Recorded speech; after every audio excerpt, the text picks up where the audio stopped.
Nature is a great experimenter. How do you think it experiments? Basically, it discards the species that is not supporting the whole. And it has constantly experimented over millions of years. It has discarded the dinosaurs. It has discarded probably the saber-toothed tigers. It has discarded Ramapithecus. It has discarded the Neanderthals. A few of these species have survived for 200,000 years. A few of them have also survived for 10 to 20 million years. So this is just information for you. But the question is, how sure are we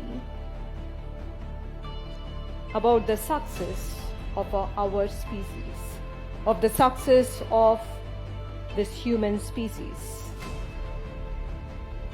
Are you sure we're going to survive forever? If you have to survive forever, that means you need to be beneficial for the whole.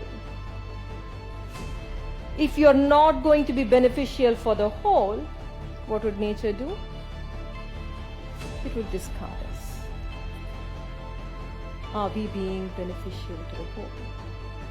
If we probably have to have a conversation with the planet Earth, what do you think the planet would tell us? No? Very unhappy. We are probably more damaging than the smallpox virus, which doesn't exist now. Yes? We are more damaging. We are causing greater calamity. We are being cruel to this planet of ours. If you look at any other species,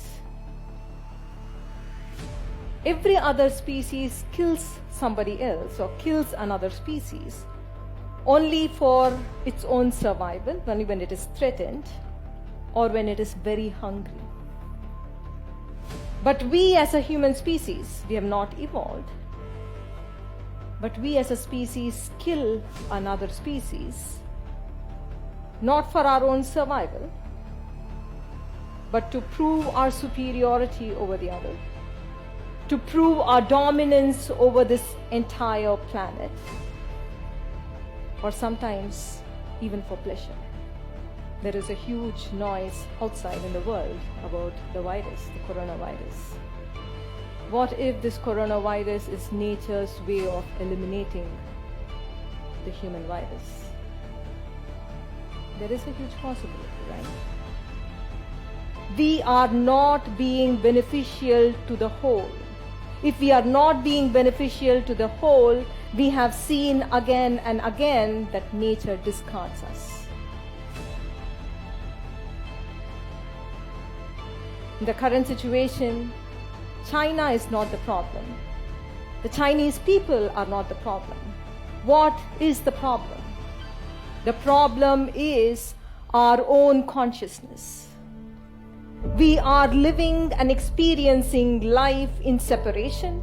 We are living and experiencing life as though we are separate from everybody around us. And this separation-driven consciousness has its own repercussions. And we see it in the world. We see it in the world as cancer. We see it in the world as disaster, as natural calamity, or as the coronavirus. It is time to awaken now. We can't continue living our life from a disconnected state of consciousness. The more disconnection that we experience, more chaotic would be the world around us. If we are truly looking for a more peaceful world, if we are truly looking for a more joyful world, if we intend to create a beautiful world for our children, for our grandchildren, then the transformation has to happen now and here. It is already too late.